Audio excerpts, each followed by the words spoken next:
Hello students, कैसे हो आप सब लोग। इलेक्ट्रोकेमिस्ट्री में हमारी आज की टॉपिक है अनंत तनुता या शून्य सांद्रता, यानी कि इनफाइनाइट डाइल्यूशन या जीरो कंसंट्रेशन। तो चलो टॉपिक को शुरू करते हैं। अनंत तनुता कहते किसे हैं? तो पहले हम बताया है तुम लोगों को कि एक सॉल्यूशन है। सॉल्यूशन इसमें हम क्या करेंगे, एक इलेक्ट्रोलाइटिक सॉल्यूशन है। इलेक्ट्रोलाइटिक सॉल्यूशन, इसमें हम जैसे जैसे पानी मिलाते हैं यानी कि इसकी सांद्रता को कम करते हैं तो क्या कहते हैं कि हम डाइल्यूट कर रहे हैं या तनु कर रहे हैं। तनु कर रहे हैं या फिर डाइल्यूट कर रहे हैं सॉल्यूशन को, यानी इसकी तनुता बढ़ा रहे हैं। तो तनुता बढ़ाते बढ़ाते ऐसे पॉइंट पर, यानी और पानी मिलाते गए और मिलाते गए और मिलाते गए, ऐसे पॉइंट पर ले जाएं जिसको हम कहें कि अब हमारा सॉल्यूशन अनंत तनुता वाला हो गया है। तो इस बिंदु को समझना है कि अनंत तनुता में कितना पानी मिला है, यानी पानी की मात्रा कितनी होनी चाहिए कि हम अनंत तनुता का विलयन कर सकें। तो चलो इस पॉइंट को समझो।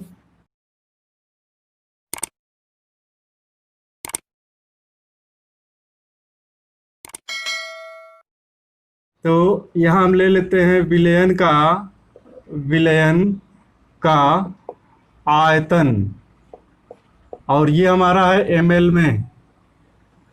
और दूसरे कॉलम में लिख लेते हैं मोलर चालकता।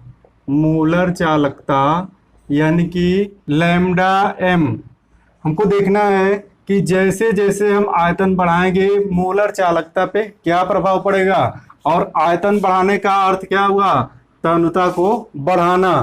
तो पहले मान लो कि सॉल्यूशन था 1 लीटर, 1 लीटर था, और 1 लीटर में हम मान लेते हैं, इमेजिन करते हैं कि इसकी मोलर चालकता जो आई थी, मोलर चालकता आई थी 10.00, और मोलर चालकता किस में आएगी, साइमन्स सेंटीमीटर स्क्वायर पर मोल में।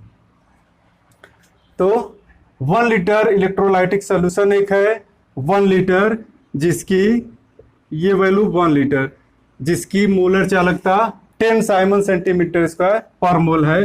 अब आयतन बढ़ा के हमने कर दिया 2 लीटर, 2 लीटर कर लिया, तो हमको ये मिल रही है मोलर चालकता 15.00 साइमन सेंटीमीटर। इसी आयतन को बढ़ा के 3 ml किया तो हमारी मोलर चालकता 20 तक बढ़ गई। 4 ml किया 25, ये एक इमेजिनरी डेटा है। 5 ml किया तो 25 ही रही, 6 ml कर लिया तब भी 25, 7 ml किया 25। अब हम क्या देख रहे हैं, एक निश्चित वॉल्यूम तक, एक निश्चित आयतन तक मोलर कंडक्टेंस में वृद्धि हुई है, लेकिन उससे हम ऊपर जा रहे हैं और वॉल्यूम को बढ़ा रहे हैं, यानी सॉल्यूशन को और ज़्यादा डाइल्यूट कर रहे हैं, तो मोलर कंडक्टेंस की वैल्यू हमारी नहीं बढ़ रही है। नहीं बढ़ने का मतलब ये कांस्टेंट हो गई, कितने पे, 25 तक ये बढ़ी है और 25 के बाद स्थिर हो गई। तो यहाँ मोलर चालकता का मान हमारा स्थिर है, स्थिर। अब देखो यहाँ वॉल्यूम कितना लिया था हमने, 4 लीटर। तो जो हमने इलेक्ट्रोलाइट लिया था उसके केस में हम ये कहेंगे कि 4 लीटर पर मोलर चालकता का मान स्थिर हो गया, इसलिए 4 लीटर इलेक्ट्रोलाइट का जो हमको आयतन मिला है वह अनंत तनुता वाला है, यानी कि इससे ज़्यादा डाइल्यूट हम नहीं कर सकते। डाइल्यूट करेंगे भी तो क्या फ़र्क पड़ेगा, ये तो स्थिर हो गया। तो उस बिंदु को अनंत तनुता वाला बिंदु कहते हैं जिस पर मोलर चालकता का मान स्थिर हो जाता है। तो ठीक है, अब हम इसकी डिफिनीशन को लिख लेते हैं, यहाँ से तुम लोगों को समझ में आ गया होगा।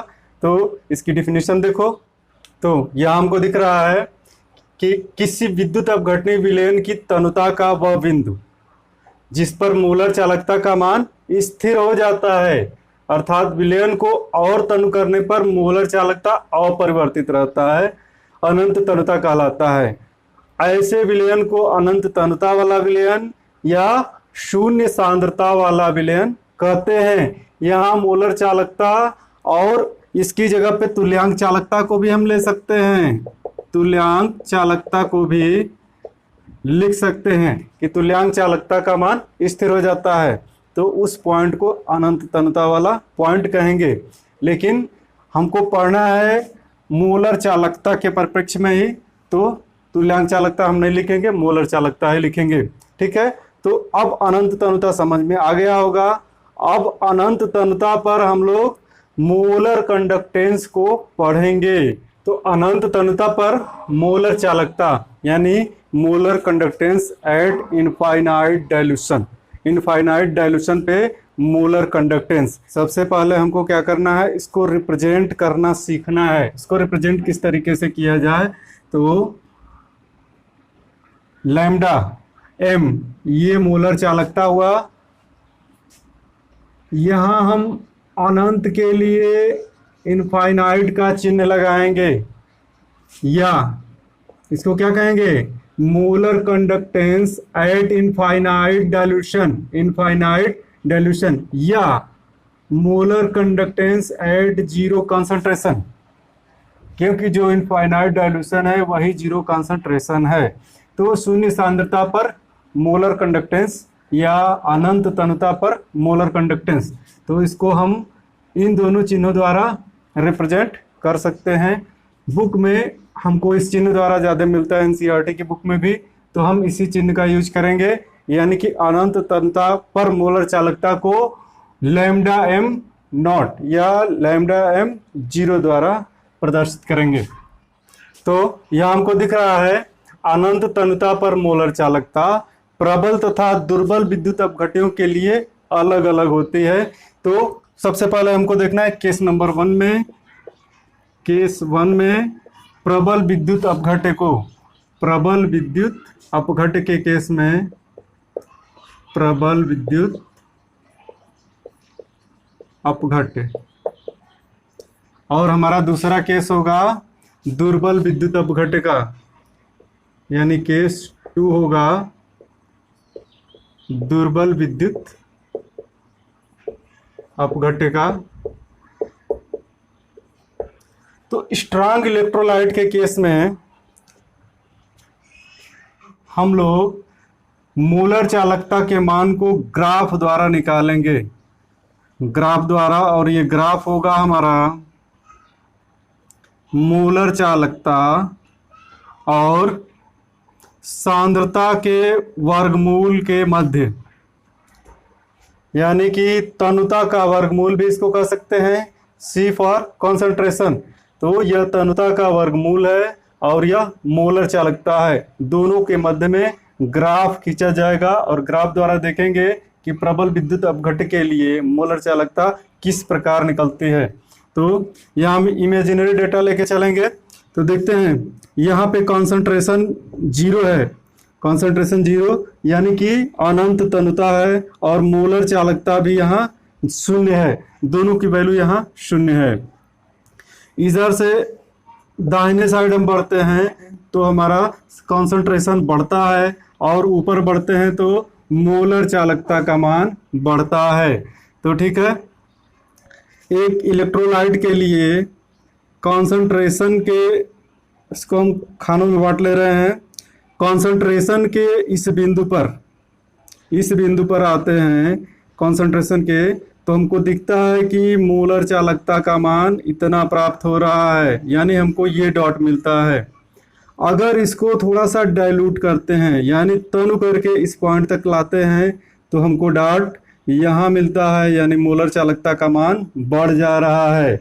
विलयन को तनु करने पर मोलर चालकता का मान बढ़ता है, फिर विलयन को और तनु किया तो चालकता का मान और बढ़ गया, यानी कि यहाँ प्राप्त हो रहा है। इस तरह से ये डॉट्स क्या मिलेंगे, हमको सीधी रेखा में मिलते हैं। किनके केस में, स्ट्रांग इलेक्ट्रोलाइट के केस में अगर मोलर चालकता और कॉन्सेंट्रेशन के रूट के मध्य ग्राफ खींचा जाए तो हमको सीधी रेखा मिलती है, और इस रेखा द्वारा अब और हमको ज़्यादा इसको तनु करके देखने की जरूरत नहीं है। क्यों, कि हमको मिल सकता है, रेखा को हम पीछे लेके जाएं सीधी रेखा में, तो शून्य सांद्रता पे इसका मोलर चालकता हमको मिल सकता है। यानी यहाँ कॉन्सेंट्रेशन 0 हो गया, जिसको हम इनफाइनाइट डाइल्यूशन कहेंगे। अनंत तनुता पर मोलर चालकता का मान मिल जाएगा। यानी कि जब हमारा C = 0 होगा तो हम लैम्डा m 0 का वैल्यू निकाल सकते हैं इस ग्राफ के द्वारा। लेकिन वीक इलेक्ट्रोलाइट के केस में यहाँ कुछ दूसरी बात है। तो फिर से देखते हैं वीक इलेक्ट्रोलाइट के केस में क्या है। यहाँ √C और मोलर कंडक्टेंस। वीक इलेक्ट्रोलाइट के केस में हम इन डॉट्स को देखते हैं। पहले इलेक्ट्रोलाइट वीक है, इसकी सांद्रता ज़्यादा है, ये 0 है, इसकी सांद्रता ज़्यादा है, तो ज़्यादा सांद्रता पे इस इलेक्ट्रोलाइट का मोलर कंडक्टेंस बहुत कम प्राप्त होता है। इसके लिए हमको इतना ही प्राप्त हो, डॉट नीचे मिलेगा। थोड़ा सा तनुता बढ़ाएंगे यानी सांद्रता को कम करेंगे, ये डॉट फिर हमको यूँ मिलेगा, यानी कि थोड़ा सा बढ़ा है क्या मोलर कंडक्टेंस। तनुता और बढ़ाएंगे तो मोलर कंडक्टेंस का मान थोड़ा और बढ़ेगा, तनुता और बढ़ाएंगे तो मोलर कंडक्टेंस का मान यूं बढ़ेगा।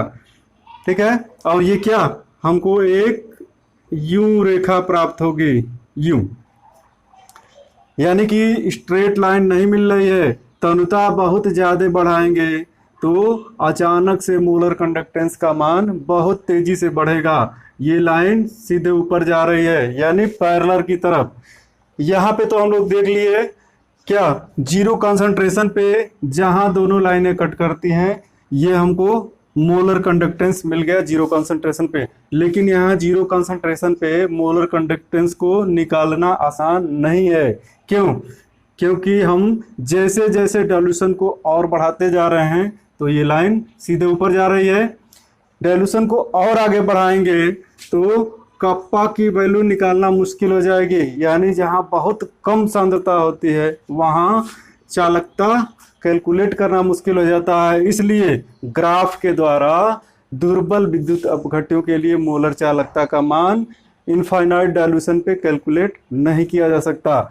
इसके लिए हमको प्रयोग करना पड़ता है कोलराउस के नियम का, कोलराउस का नियम। तो ठीक है, अब नेक्स्ट लेक्चर में हम लोग पढ़ेंगे कोलराउस के नियम को। इस लेक्चर में इतना है। That's all, thank you.